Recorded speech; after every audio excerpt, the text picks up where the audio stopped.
Pasti kamu sering bertanya-tanya dalam hati, kenapa ya aku udah kerja keras seharian, tapi hidup kok rasanya mandek? Apalagi saat melihat ada orang lain yang hidupnya tampak lebih santai tapi secara finansial terus bertumbuh. Nah, kalau kamu merasakan ini, kamu tidak sendirian. Banyak sekali orang yang sudah banting tulang, namun tetap kesulitan secara ekonomi. Nah, kali ini kita akan membahas tuntas penyebab di balik fenomena ini secara jujur dan mendalam.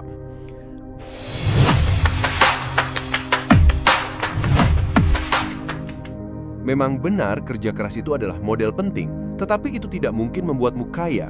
Banyak orang memiliki anggapan yang keliru, berpikir bahwa dengan bekerja lebih lama dan lebih keras, mereka pasti akan menjadi kaya. Padahal tidak semua bentuk kerja keras memiliki nilai yang tinggi di pasaran. Sebagai contoh, seorang pekerja bangunan mengerahkan tenaga yang sangat besar di bawah terik matahari, namun penghasilannya terbatas pada jam atau hari kerja.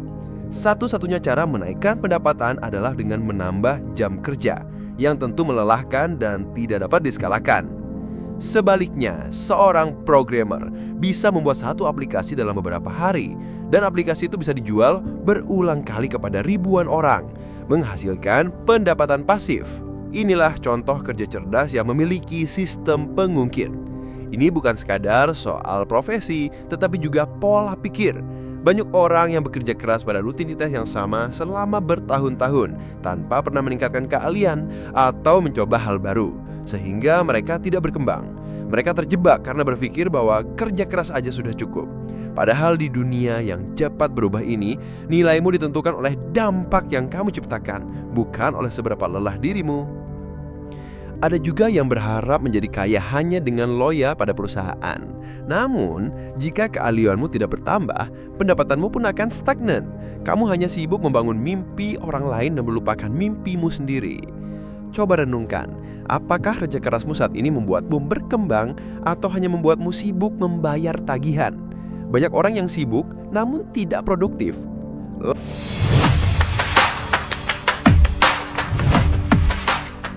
Lantas, mengapa orang kaya tampak lebih santai? Jawabannya adalah karena mereka tidak menjual waktu mereka. Mereka membangun sistem, berinvestasi, dan memiliki aset yang terus menghasilkan uang bahkan saat mereka tidur. Contoh sederhananya, orang biasa bekerja keras untuk membeli mobil, sementara orang kaya membeli mobil dari keuntungan sewa properti miliknya. Yang satu kerja keras, yang satunya kerja cerdas. Oleh karena itu, pertanyaan yang relevan adalah bukannya seberapa keras kamu bekerja, melainkan seberapa cerdas kamu membangun sistem agar kerja kerasmu dapat bertumbuh. Kerja keras harus berada di jalur yang benar agar tidak sia-sia. Menjadi kaya adalah kombinasi dari kerja keras, kerja cerdas, akses pada sarana yang tepat, dan keberanian untuk mengambil langkah yang tidak biasa. Maka dari itu, mulailah mengubah pertanyaanmu dari apa yang bisa kukerjakan lebih keras menjadi apa yang bisa kukerjakan lebih pintar, dan apa yang bisa kubangun hari ini agar masa depanku tidak mulai dari nol lagi. Pada akhirnya, orang kaya bukan lebih sibuk darimu. Mereka hanya lebih mahir dalam memaksimalkan nilai dari setiap jam yang mereka miliki.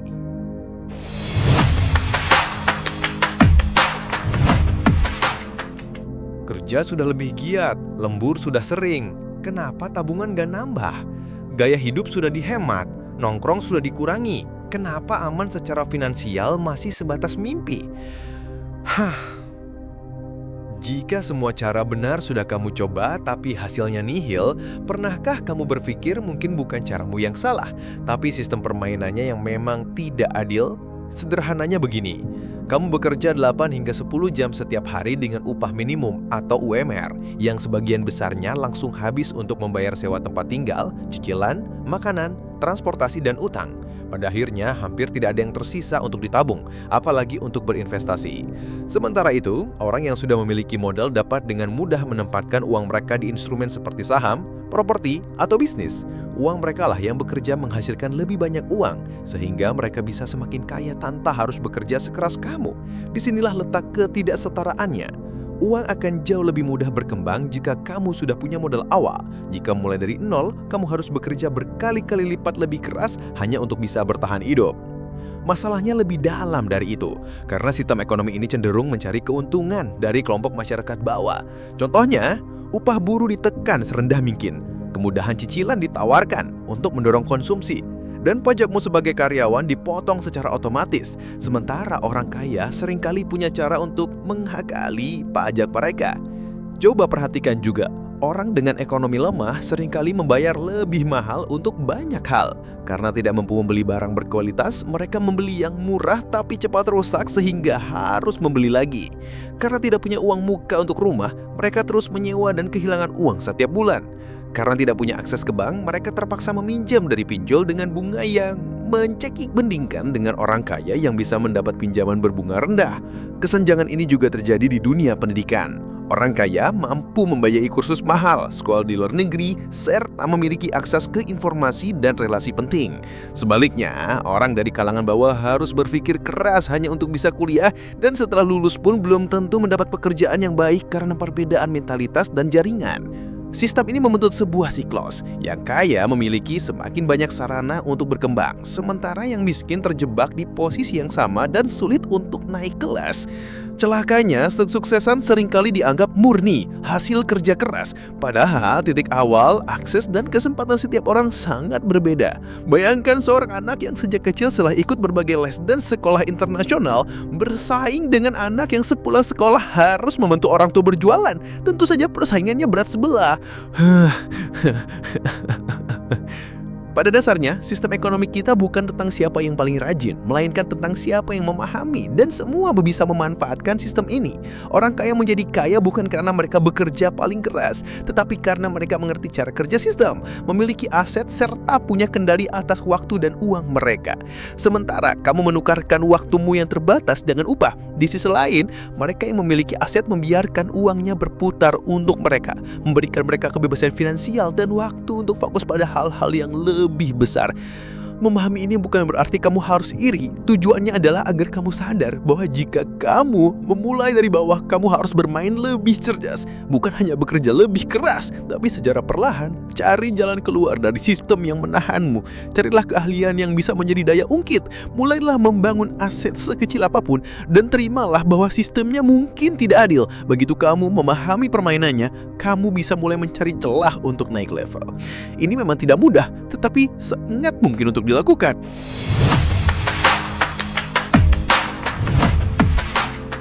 Semua kerja kerasmu bisa jadi sia-sia. Serius, kalau kamu tidak mengerti satu konsep ini, kamu hanya akan terus menukar keringat dengan kelelahan, bukan dengan kemakmuran.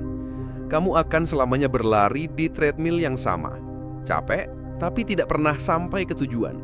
Kunci pembedanya hanya satu kata: leverage. Jadi, apa itu leverage? Sederhananya, leverage adalah daya ungkit. Ia adalah sebuah alat, sistem, atau aset yang mampu melipat gandakan hasil dari setiap usahamu. Dengan leverage, usahamu tidak harus berjalan terus-menerus secara manual, tetapi hasilnya bisa terus mengalir dan bahkan bertumbuh. Masalah utamanya adalah banyak dari kita yang bekerja keras tanpa memiliki daya ungkit ini. Contoh yang paling umum adalah menukarkan waktu secara langsung dengan uang, seperti saat dibayar per jam. Jika kamu tidak bekerja, maka kamu tidak dibayar. Saat kamu sakit atau lelah, penghasilanmu juga berhenti. Tidak ada skala, tidak ada jaring pengaman. Bandingkan dengan orang yang memanfaatkan leverage. Mereka bekerja sekali untuk menciptakan sesuatu yang bisa terus menghasilkan. Contohnya adalah seorang penulis yang bukunya terus dicetak ulang, kreator konten yang videonya ditonton jutaan kali, pemilik bisnis yang operasionalnya dijalankan oleh tim, atau developer yang menjual softwarenya secara otomatis. Mereka semua bekerja dengan daya ungkit. Sayangnya, kita sering diberi pemahaman keliru bahwa kerja keras saja pasti akan berhasil. Padahal, kerja keras tanpa daya ungkit itu ibarat mendorong mobil mogok sendirian di tanjakan. Sangat melelahkan, lambat, dan bisa berhenti kapan saja. Sebaliknya, bekerja dengan daya ungkit itu seperti mengendarai mobil yang sehat. Kamu tetap butuh usaha untuk menyetir, tetapi jauh lebih efisien, cepat, dan bisa membawamu lebih jauh. Sekarang, coba tanyakan pada dirimu, apakah jika saya berhenti bekerja hari ini, penghasilan saya juga akan berhenti total? Jika kamu punya usaha kuliner di mana kamu sendiri yang memasak, mengemas, dan mengantar, itu bukanlah sebuah bisnis, melainkan kamu yang menjadi mesin untuk pekerjaanmu sendiri. Saat kamu tumbang, usahamu ikut tumbang. Namun, jika kamu menciptakan resep, membangun tim, dan memiliki merek yang kuat sehingga orang lain yang menjalankan produksi, itulah leverage. Oleh karena itu, sangat penting untuk mulai mengubah cara berpikirmu. Dari semua yang kerjakan, bagian mana yang bisa dikembangkan skalanya? Bagaimana caraku membuat hasil kerjaku hari ini bisa terus memberikan manfaat semasa depan? Hidup terlalu singkat untuk dihabiskan hanya mengejar gaji. Kamu terus membangun sesuatu yang menopang hidupmu, bukan sesuatu yang membuatmu terus-terusan dikejar waktu. Dan leverage ini bentuknya juga hanya uang. Bisa juga keahlian yang langka dan hangat dibutuhkan, alat atau teknologi yang kamu ciptakan untuk mempermudah pekerjaan. Semua itu adalah bentuk daya ungkit. Tanpanya, kamu akan terjebak dalam siklus kerja keras, dapat uang, habis untuk biaya hidup, lalu kerja keras lagi. Leverage membelimu aset yang paling berharga, waktu. Waktu untuk berpikir, belajar hal baru, bereksplorasi, atau sekedar beristirahat. Tanpa bisa mendelegasikan atau mengotomatisasi, kamu akan selamanya sibuk dengan hal-hal kecil yang tidak membuatmu bertumbuh. Intinya, kerja keras itu bagus. Dia adalah bahan bakarnya. Tapi kerja kerasmu harus diarahkan untuk membangun sebuah sistem, bukan hanya untuk hasil instan. Mulai dari yang kecil. Yang penting arahmu benar.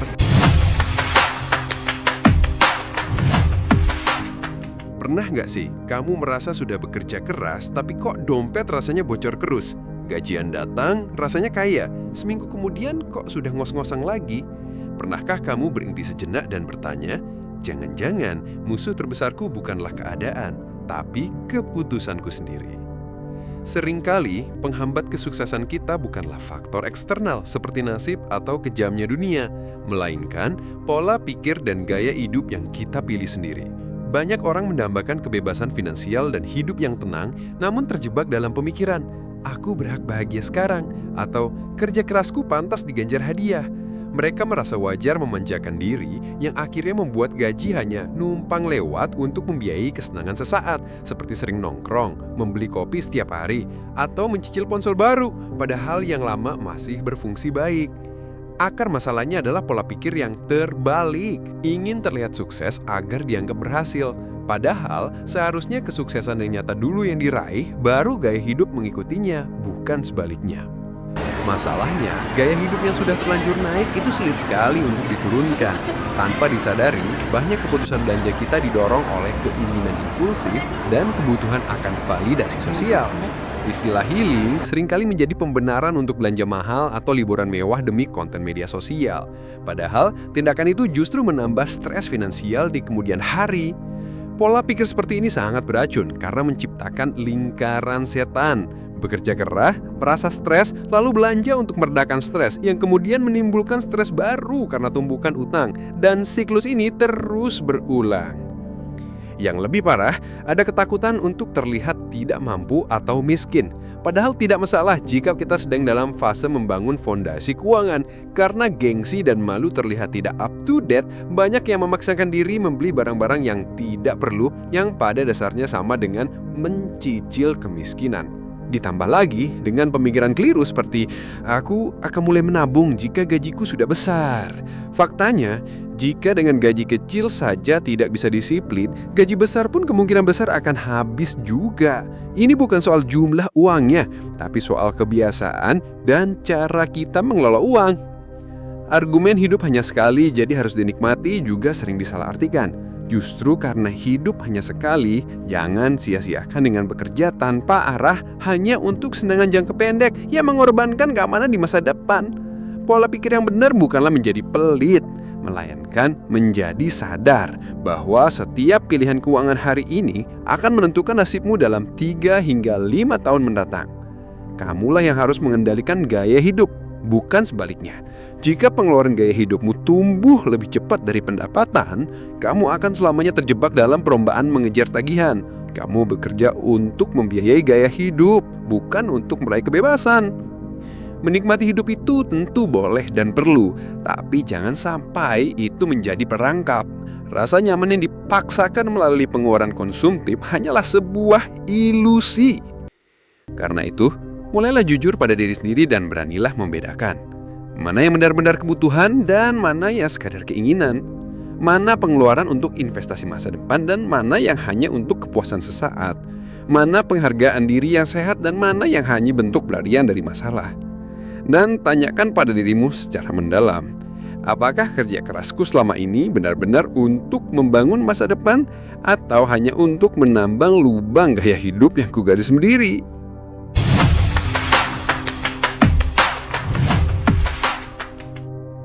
Pernah nggak sih kamu merasa seperti sedang menaiki tangga yang nggak ada ujungnya? Setiap kali berhasil naik satu anak tangga, rasanya ada saja yang menarikmu turun 2 langkah. Kenapa rasanya kerja makin keras tapi garis finish kehidupan yang layak malah terasa makin jauh? Bagaimana jika ini semua bukanlah sekadar nasib buruk, melainkan sebuah pola, sebuah jebakan yang terus berulang? Alasan mengapa banyak orang sulit keluar dari kemiskinan adalah karena mereka terperangkap dalam sebuah sistem yang dikenal sebagai lingkaran setan kemiskinan. Ini adalah kenyataan yang pahit, dan siklusnya berjalan seperti ini. Upah rendah, semuanya berawal dari pendapatan yang tidak mencukupi untuk biaya hidup dasar. Akibatnya, mereka terpaksa menghemat segalanya, mulai dari makanan, kesehatan, hingga pendidikan untuk anak. Jeratan utang. Karena pendapatan tidak cukup, berutang menjadi jalan keluar. Utang yang awalnya kecil untuk menutupi kebutuhan bulanan bisa menumpuk, seringkali dari pinjaman berbunga tinggi, dan akhirnya menjadi kebiasaan gali lubang tutup lubang. Tidak ada jaring pengaman. Pendapatan yang masuk pun habis untuk membayar cicilan, sehingga tidak ada ruang untuk menabung, dana darurat, atau investasi. Akibatnya, masalah kecil seperti sakit atau kendaraan rusak bisa langsung menjerumuskan kembali ke dalam utang. Peluang terlewatkan. Tanpa tabungan, setiap peluang yang membutuhkan modal sekecil apapun, seperti membuka usaha atau mengikuti pelatihan, harus dilewatkan begitu saja. Mereka pun terjebak dalam stagnasi. Stagnasi kemampuan. Karena tidak ada kesempatan untuk belajar, kemampuan mereka tidak meningkat.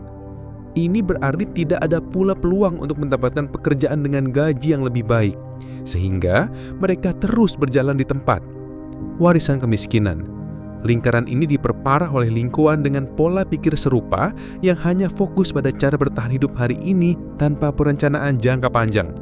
Pada akhirnya, siklus ini sangat mungkin diwariskan ke generasi berikutnya yang mengulangi pola yang sama. Siklus ini terus berputar dan sulit untuk dipatahkan.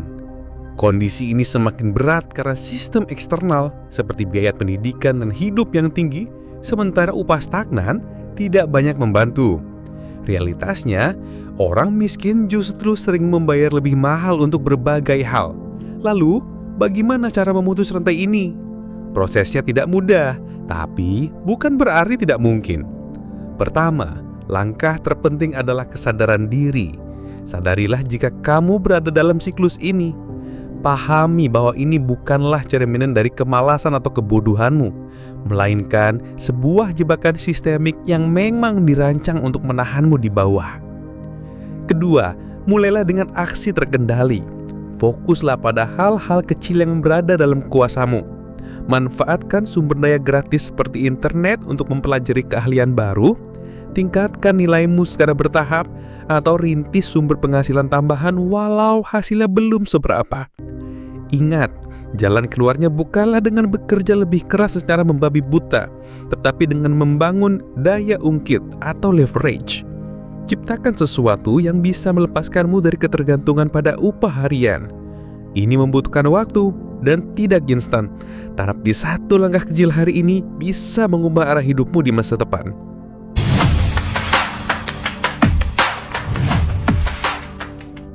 Pada akhirnya, ingatlah ini, kerja keras adalah fondasi, tapi bukan keseluruhan bangunan. Untuk benar-benar maju, kamu juga harus cerdas dalam bekerja, fokus membangun aset, memanfaatkan daya ungkit, dan terus mengupgrade diri dengan belajar. Ingat, hidup ini bukanlah perlombaan adu capek, melainkan adu strategi dan ketahanan. Intinya, kerja keras saja tidak cukup. Kamu juga perlu strategi cerdas seperti membangun aset, memanfaatkan daya ungkit leverage, dan terus mengupgrade diri dengan belajar. Hidup ini bukan soal siapa yang bekerja paling lelah, tapi soal siapa yang paling cerdik dan mampu bertahan dalam jangka panjang. Jika pembahasan ini membuka wawasanmu, jangan biarkan pencerahan ini berhenti di kamu. Bagikan video ini ke teman-temanmu yang mungkin juga butuh tamparan kesadaran ini. Dukung kami dengan menekan tombol suka. Sampaikan pendapatmu di kolom komentar dan pastikan kamu sudah subscribe agar lebih banyak lagi orang yang terinspirasi untuk menjadi versi terbaik dari diri mereka. Untuk kamu yang ingin memberikan dukungan lebih lanjut bagi channel ini, ada opsi untuk bergabung menjadi member melalui tombol bergabung di bawah. Sampai jumpa di pembahasan berikutnya. Jangan berhenti mengasah otakmu.